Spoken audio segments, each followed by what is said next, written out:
Mengapa tidak boleh ada negara dalam negara dalam kasus Bandara Khusus PT IMIP Morowali? Pernyataan Menteri Pertahanan Syafri Samsudin saat meninjau bandara di lokasi pertambangan Morowali, Sulawesi Tengah memicu perhatian serius. Syafri menyampaikan sorotannya usai menghadiri latihan terintegrasi 2025 antara TNI dan instansi lain di Morowali, Sulawesi Tengah. Menhan menyebut keberadaan bandara tanpa kehadiran negara sebagai anomali yang dapat membuat kedaulatan ekonomi Indonesia rawan. Menhan RI ini berjanji akan melaporkan semua temuannya dan juga evaluasinya kepada Presiden Republik Indonesia. Republik ini tidak boleh ada republik di dalam republik. Kita harus tegakkan semua ketentuan tanpa kita melihat latar belakang dari manapun asalnya, tegas Syafri. Saat itu, Syafri berbicara sebagai Ketua Harian Dewan Pertahanan Nasional dan pengawas tim penertiban kawasan hutan. Apa yang sesungguhnya terjadi?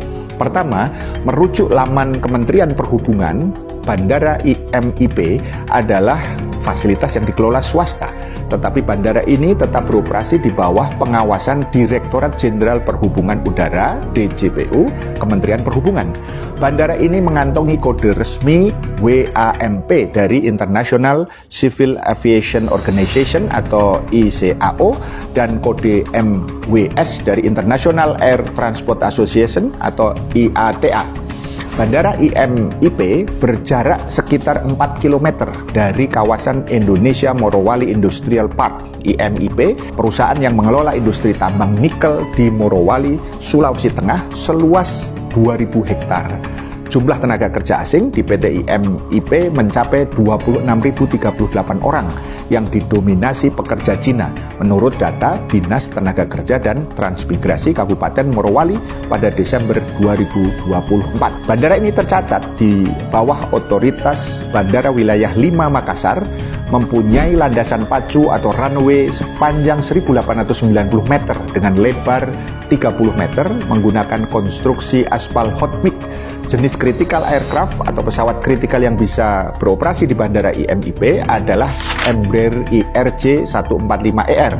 Menurut data Kementerian Perhubungan, pesawat jenis Airbus A320 juga tercatat beroperasi di bandara ini. Pada 2024 saja, Bandara IMIP melayani 534 pergerakan pesawat dengan jumlah penumpang tercatat 51.180 orang.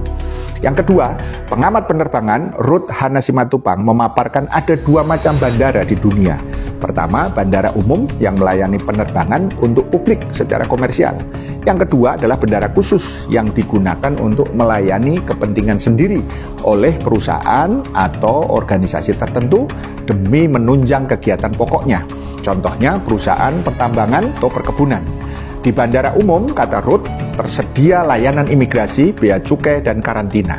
Tapi untuk bandara khusus tidak diperlukan petugas secara permanen alias hanya sementara ketika ada layanan penerbangan. Sementara menurut Siva Narendra, pakar penerbangan dari Aviatori Indonesia, menuturkan seumpama ada penerbangan langsung dari Cina ke Morowali, maka mesti transit atau singgah terlebih dahulu di bandara internasional yang mempunyai petugas imigrasi, bea cukai, dan karantina untuk mengecek dokumen-dokumen yang ada.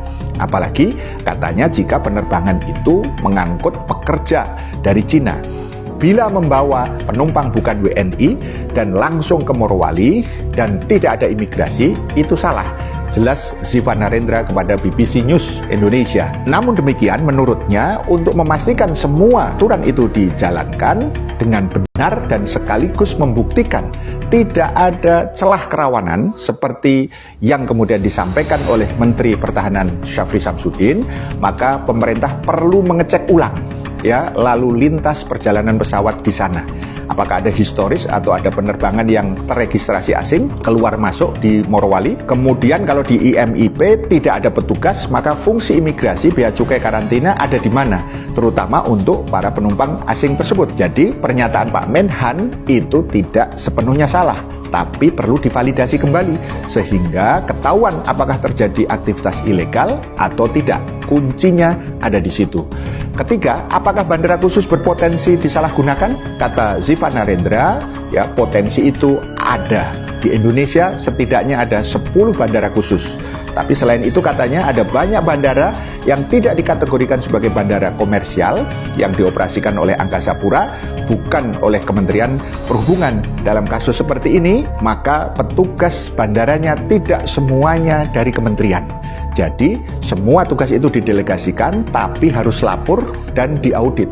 Namun ada titik rawan, terutama untuk daerah-daerah terpencil yang memiliki bandara khusus. Saat ini, meskipun telah ada petugas bandara dari Kementerian Perhubungan ditempatkan di Bandara IMIP, TNI Angkatan Udara mengerahkan prajurit Korps Pasukan Gerak Cepat atau Kopasgat untuk memperketat penjagaan di bandara milik PT IMIP, Morowali, Sulawesi Tengah. Asisten Teritorial Kepala Staf TNI Angkatan Udara, Palito Sitorus mengatakan penempatan pasukan dilakukan agar negara dapat memantau penuh aktivitas di bandara swasta tersebut. Pertanyaannya, kenapa baru sekarang isu ini muncul? Ada kesan kuat selama ini ada tindakan pembiaran dan itu terjadi serta menunjukkan tidak sinkronnya antara Kementerian Pertahanan dan Kementerian Perhubungan. Siapa yang harus bertanggung jawab selama ini? Paham sampai di sini? Salam melek politik.